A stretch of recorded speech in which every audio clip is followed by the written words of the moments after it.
Yeah, first of all, best of luck to Coach Beck and Coastal. I know they got James Madison, I think, next week. That's a team that we have a lot of respect for, a coach that we have a lot of respect for.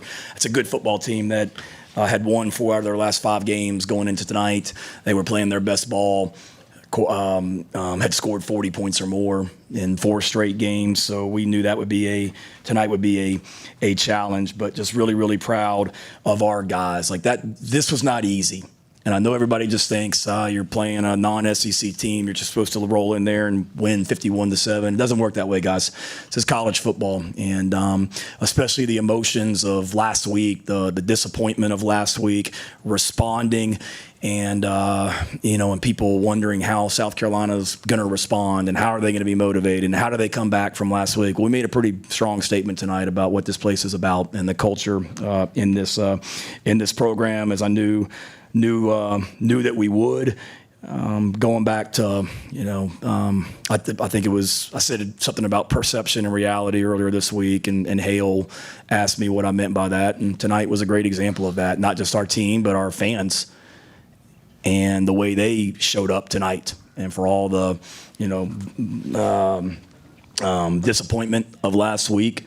We did that thing on social media last year about the people on Bush River Road that every single Friday at 5:55 p.m. when our buses roll by, they're always out there, those sweet ladies and the people that live on that street, and they're waving their Gamecock flags and they're cheering and clapping just to watch our buses go by for 10 seconds, if that.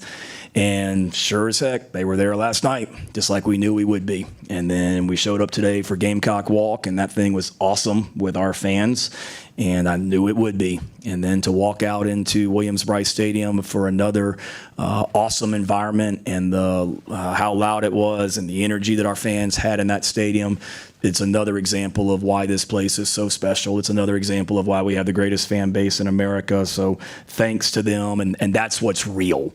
When we talk about perception and reality, that's what's real. The greatest fan base in America and a really strong culture within our locker room right now, and you saw that. I want to thank the students that were here today in the cockpit because they didn't have to be. I know Thanksgiving break has started here, and they easily could have bolted out of town yesterday and headed home, and they didn't. They stayed out here tonight to watch us play Coastal, so we're so appreciative for them. And appreciate the troops. Salute the Troops Day. It was awesome seeing those guys across waving their towels during Sandstorm and having a great time. We're so thankful for them and all they do for our country. And God bless the men and women in our military. And so thankful that we were able to honor them today. And just a great example of what this team is about. We've had a heartbreak all season, but today was an opportunity to go out and put all that on display, our culture on display. And we did that. What a way to start the game. With the opening touchdown on the very first play. Love the way that our defense played throughout the night. The stops that they made on 4th down, the responses our guys always had. It was just a great team effort and really good in 2 phases. Extremely disappointing to get a freaking punt blocked. Makes me sick, but really good in 2 phases tonight with the way that we played.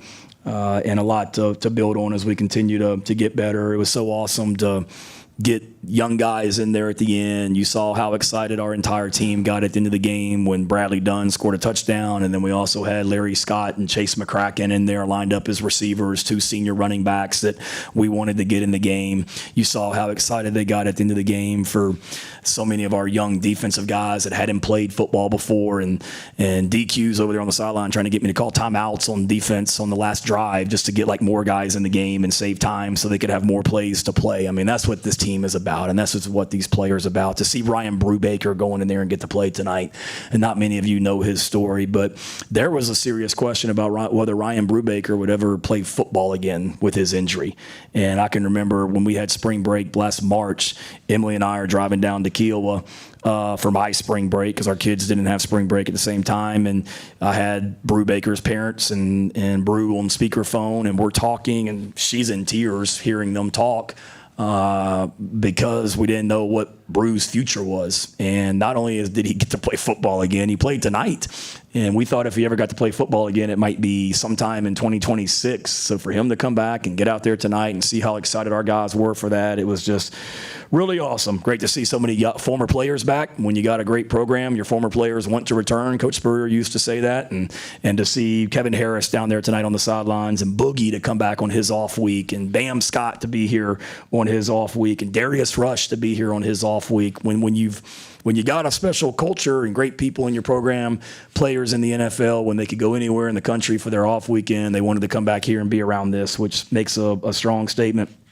Again, proud of our guys. Happy to get a win. It's been a minute, and we certainly are going to enjoy the heck out of this one. And then we know what's coming next Saturday at noon, and will be an awesome environment. And got a big challenge against those guys, but we'll worry about them tomorrow and celebrate and really, really enjoy this one, because our kids, our players, they deserve it, and our fans that were in there in that stadium tonight, they deserve it. Questions? Shane, a couple for you. First, how are Nick and Dylan? Nick and Dylan should be good for next week, David. Nick was not able to go tonight, not totally cleared. He ran the other day and ran fast the other day, so we're hopeful that he'll be fine for next Saturday. Dylan kind of had something aggravated him that was the question mark before the Ole Miss game, when we had him questionable in the injury report the Friday night before the game. He practiced in a limited role this week, but just didn't feel quite able to go. But I think he'll be fine for Saturday. And then what's been, I guess, the turning point that's gotten Jaden Sellers more involved in the offense this last half of the season? Guy's just a player, man. He works, he competes, he's tough. He does things right, and he's great on the field, and he's great off the field. He does things the right way. And he's the same person every day. I think just his consistency and his work ethic, practice matters, and he's showing that, how he's improved in practice and has led to more opportunities for him on the field. A couple of young freshmen got in the end zone early, Donovan Murph, Jaden Sellers. What have you seen from them and their growing this season? Yeah, as we've said all along, we really like that freshman group of receivers. They continue to work. It's been a work in progress. Early on, those freshman receivers were a group, and then some other guys kind of were that guy, and it's been back and forth in a lot of ways. But practice matters, and I'm sure you guys get tired of me saying that, but it really does. We started Jared Brown tonight. He hadn't been playing much, and it wasn't just because we were playing Coastal. He had a great week of practice, and Jared started, and Jaden had a great week of practice, and Murph continues to really work and do some good things. So practice matters. How you handle yourself off the field matters, and those are good young players, and it's a lot of them. We got Jordan Gidron in the game tonight, and Lex Cyrus is a young guy that's redshirt and that's going to be a good player. So that freshman receiver crew that we brought in was highly recruited and decorated for a reason, and you're seeing guys flash at different times, and that whole group is going to be good. And it was nice to see them step up tonight and do what they did, and allow, how about Lenore's 16 of 20 for 274, and then those receivers that all made an impact out there tonight. It was really cool to see. Hey, Shane. Good to see you, Pete. Nice to see you, too. Yeah, welcome back. It's Clemson week, so you're showing up now all of a sudden. I see you at Dabo's press conferences, though, sometimes. Correct? I was here at Oklahoma. Were you? Oh, crap. All right, well, I thought I saw you post-game with Dabo a few weeks ago. All the APs let me do that. Okay, well, tell the AP to send you to Columbia more. I miss you, my man. I'll be here next week. All right, buddy. You referenced the emotions of last week. Did you know early on in this week, leading up to this, that the guys had the right perspective going forward and had put that aside and were now concentrating on what's ahead? Yeah, I can't express how hurt and devastated that locker room was last Saturday. I mean, that was really, really hard. And how quiet that plane ride was back from College Station on Saturday night. I mean, that was a really hard day and a really emotional day. So I knew how much they hurt, but, I was telling, I maybe have told you guys, but I say it all the time. I told the TV crew yesterday, we always practice after I get off the teleconference with you guys on Sunday. We always go out on the practice field. I did say this, I think. And we, is it the greatest practice ever when we go out there and start Probably not. But then at the end, we always do, like the young guys that y'all saw out there tonight at the end of the game, we put them in for about a 15 or 20 play, basically just scrimmage. And that's like a switch that flips.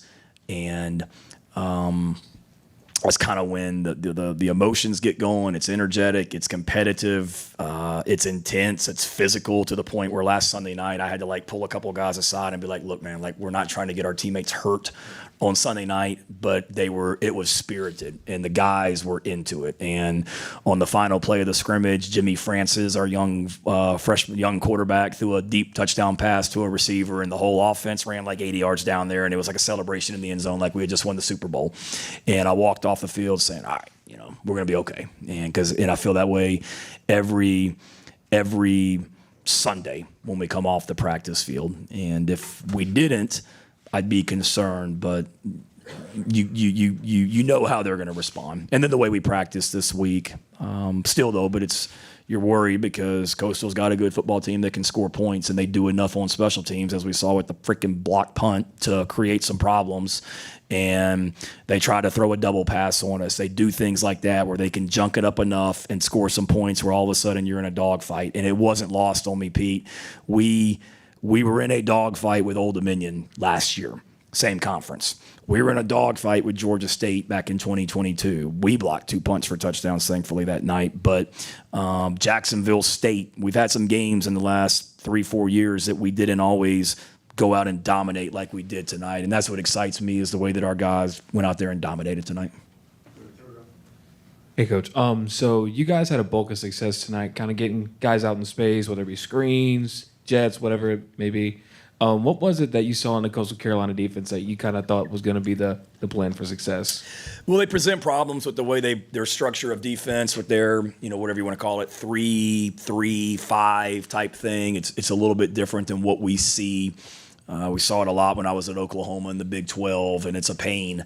But we really liked our matchup with just our players in space, getting the ball out of Lenoris's hands and making them tackle our guys in space. That would be one thing. And then a lot of those were RPOs that, we pulled and then kicked the ball out there on the perimeter on some of those too. But I wouldn't say it was just one thing, as much as it is they present some problems defensively. We wanted to get north-south and run the ball on them, but we also wanted to get the ball out of Lenoris's hands, get it out in space, and make them tackle our receivers. We had I think they had a couple defensive backs that were out with injuries tonight, so we had a size advantage at the tight end position and the receiver position, and those guys did a really nice job blocking on the perimeter too.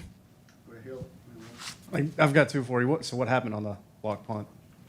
Just for some reason decided not to block somebody. I wish I had a better answer for you. It was a look that we worked in practice Wednesday and Thursday in practice, and we had a couple older guys that just didn't execute. So I wish I had a better answer for you. But when they don't execute, that goes back on us as coaches, that in that moment we didn't execute, and we got to be better. Yeah. Then Travian was obviously back in the team and up in the box tonight. What can you share about that? Yeah, it was awesome. He had been out at practice a little bit more this week, actually on the field, where he was able to stand. And then I guess it was Thursday or Friday, George Wynn, our director of operations, he came in my office and said something about, do you realize that, Travian's planning on being at the game on Saturday and in the box? And I'm like, no, I didn't. Has he been cleared medically to do that? And he had been, and he wanted to be there. So it was really cool. You talk about, it's been an emotional year, guys. Y'all, let's be real. Whether it be from, the heartbreaking losses to your defensive line coaches in a car crash and almost dies in August, to we've had some coaches that have lost family members recently. And we had a coach that lost his dad during the Ole Miss game. So, it's been an emotional year in a lot of ways. So to be able to see Travian be back out there tonight, be at the hotel with us for pregame meal today, go through Gamecock Walk, and then be on the headphones tonight, and then in the locker room after the game celebrating was pretty cool. We've missed him because our defense pitched a shutout tonight, so clearly wish he'd been here before now. Two things. One, what do you call the Brady Hunt tush push? Not sure if I'm allowed to tell you that it's not the tush push. But for the record, the punt that we tried to block against them, we did call that tush push tonight because we had somebody that was literally behind Bo Brown trying to push him through the shield. So that was tush push. So it's one of those that I can tell you, but I'd have to kill you type thing because we ran it a lot tonight. I think we ran it like 3 times, and we may try it again next week too. How would you grade the play calling of Mike Furry through 2 games? Really good. 51 points and 579 yards of offense tonight. Last week against A&M, obviously we did some really good things. There were some drives there, and I didn't like the way that we finished the first half. Outside of that deep ball we hit in the 2-minute drive to get us in field goal range. The drive before stunk. I think we went 3 and out. And then that drive was not very good outside the explosive pass that we hit and whatnot. So I didn't like the way that we finished, not necessarily play calling. I just didn't like the way that we finished it. But I think Mike and that whole offensive staff has done a really nice job of just being creative, having some fun. I mean, we put a lot of stuff on tape tonight formation-wise. And guys have fun with it. We had some stuff that we didn't run tonight that we'll save for next week that our guys get creative with, and we let them name some of it, which is scary, but they're just having fun with it, and guys are playing with confidence. And Lindorus is doing a nice job. I mean, he did a really nice job tonight of managing things too, I felt like.